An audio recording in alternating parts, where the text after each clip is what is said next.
It was a hot day in June, and the country was horribly divided. Congress was paralyzed, and it looked like the country was going to fall apart. And then this happened.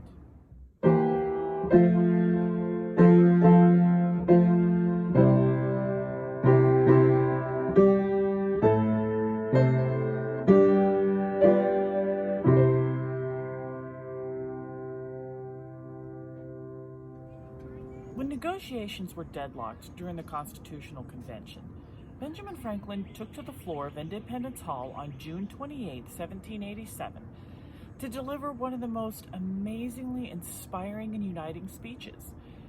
He inspired the men to put aside their bickering by turning to God for guidance in their efforts, just as they had done during the American Revolution.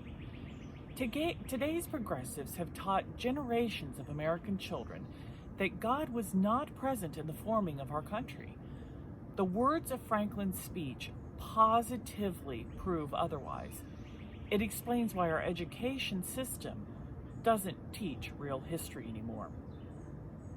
Franklin realized, while the founders had turned to God throughout the Revolutionary War, at this time they seemed to be trying to do it on their own. That is when he stepped in, reminding them of this. In the beginning of the contest with Great Britain, when we were sensible of danger, we had daily prayer in this room for the divine protection. Our prayers, sir, were heard, and they were graciously answered. All of us who were engaged in the struggle must have observed frequent instances of a superintending providence in our favor. To that kind providence we owe this happy opportunity of consulting in peace on the means of establishing our future national felicity. And have we now forgotten that powerful friend? Or do we imagine that we no longer need his assistance?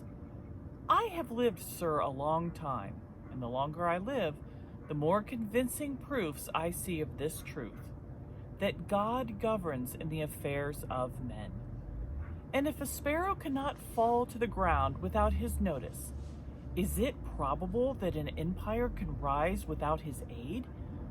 We have been assured, sir, in the sacred writings, that except the Lord build the house, they labor in vain that build it. I firmly believe this. And I also believe that without his concurring aid, we shall succeed in this political building no better than the builders of Babel. We shall be divided by our little partial local interests. Our projects will be confounded, and we ourselves shall become a reproach and byword down to future ages.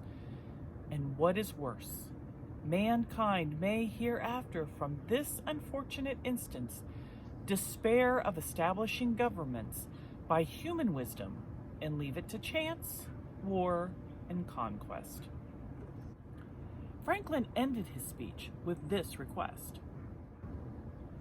I therefore beg leave to move that henceforth prayers imploring the assistance of heaven and its blessings on the deliberations be held in this assembly every morning before we proceed to business, and that one or more of the clergy of this city be requested to officiate in that service.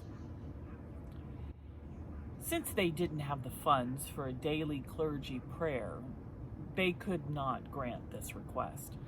However, the founders did agree to attend a local church service where a prayer was given for their efforts. When they returned on July 2nd, animosities were gone and progress was made. The men had listened to Franklin's wisdom and produced the United States Constitution, the most liberating, equalizing form of government ever seen on earth at that time.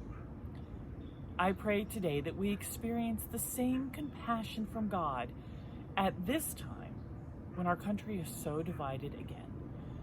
We need to get back to our roots, our heritage, and most importantly, our God. But that's just my 2 cents. What do you think? Leave your comments down below.